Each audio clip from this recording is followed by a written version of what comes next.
Hello everyone, this is Amika Mahajan. Welcome to my channel. This video is focused on nuclear force. हमें पता है कि nucleus के अंदर प्रोटॉन और न्यूट्रॉन दोनों एग्जिस्ट करते हैं। प्रोटॉन्स तो पॉजिटिवली चार्ज पार्टिकल्स है और न्यूट्रॉन्स न्यूट्रल है। दोनों का मास ऑलमोस्ट एक जैसा होता है।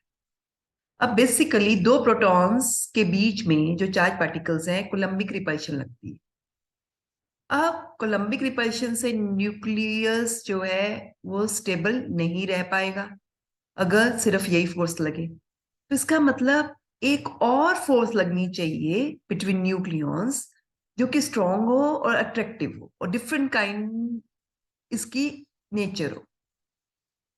सो to bind nucleus together there must be strong attractive force of a totally different kind, and which should be strong enough to overcome repulsion between positively charged particles, that is protons, and it is able to bind both protons and neutrons into the tiny nuclear volume. जिस force की मैं बात कर रही हूं इसको nuclear force कहते हैं. So it is that force which binds the nucleons inside the nucleus, and this force is charge independent. It acts between proton proton, neutron neutron and proton neutron. ये चार्ज पे depend नहीं करती, जिसकी वजह से ये पॉजिटिवली चार्ज पार्टिकल प्रोटॉन्स के बीच में एक्ट करती है। न्यूट्रॉन जो कि न्यूट्रल पार्टिकल्स हैं उनके बीच में भी एक्ट करती है। प्रोटॉन और न्यूट्रॉन के बीच में भी एक्ट करती है। और ये nuclear force neutron neutron, proton neutron और प्रोटॉन प्रोटॉन के बीच में सेम रहती है, अप्रोक्सीमेट.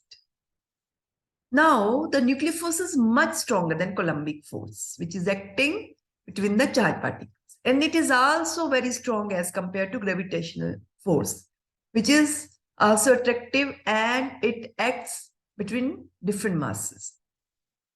अब न्यूक्लियस के अंदर दो तरह की फोर्स एक्ट कर रही है, एक तो कोलम्बिक रिपल्शन और एक अट्रैक्टिव न्यूक्लियर फोर्स. तो न्यूक्लियर फोर्स को डोमिनेट करना पड़ेगा कोलम्बिक रिपल्शन पे, ताकि वो न्यूक्लियस को न्यूक्लियस के अंदर बाइंड कर सके, जिससे क्या होगा, वो न्यूक्लियस स्टेबल हो जाएगा. But the most important property is that nuclear force acts in nearest neighbours only.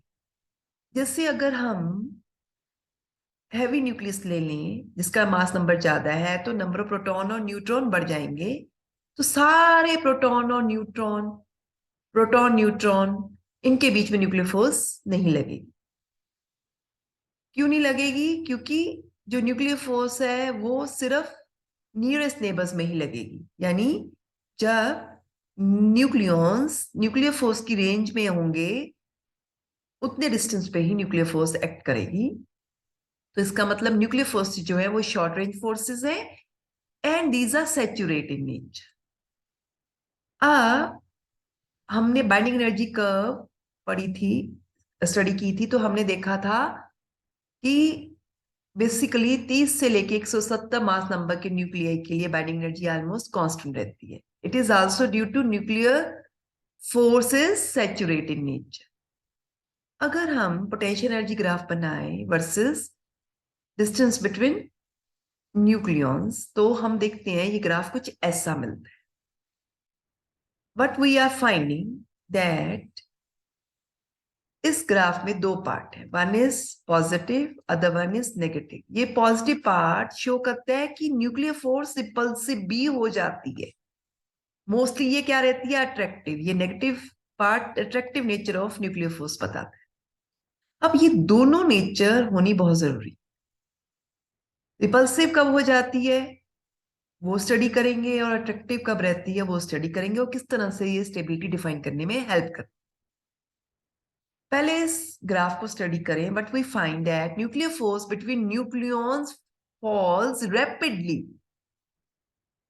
To zero as distance between nucleons increase. जब फ्यू फेम्टोमीटर से ज्यादा डिस्टेंस हो जाता है न्यूक्लियॉन्स में, तो ये न्यूक्लियर फोर्स ऑलमोस्ट जीरो को अप्रोच करती.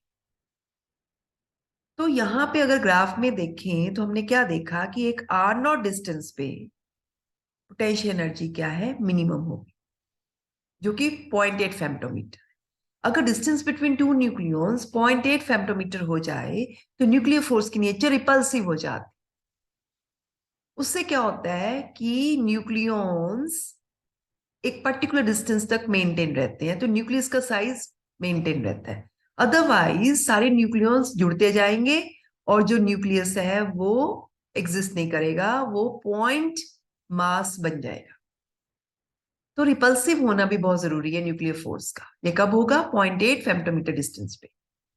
अगर हम 0.8 फेम्टोमीटर से ज्यादा डिस्टेंस ले बिटवीन न्यूक्लियॉन्स, तो ये फोर्स क्या है? अट्रैक्टिव। वो काफी डिस्टेंस पे अट्रैक्टिव रहती है, लेकिन जैसे जैसे डिस्टेंस बिटवीन न्यूक्लियॉन बढ़ता जाता है, ये फोर्स का जो मैग्नीट्यूड है वो कम होता जाता है और अल्टीमेटली जीरो को अप्रोच कर लेता है। तो हमने क्या स्टडी किया कि न्यूक्लियर फोर्स मोस्टली अट्रैक्टिव रहती है कब तक?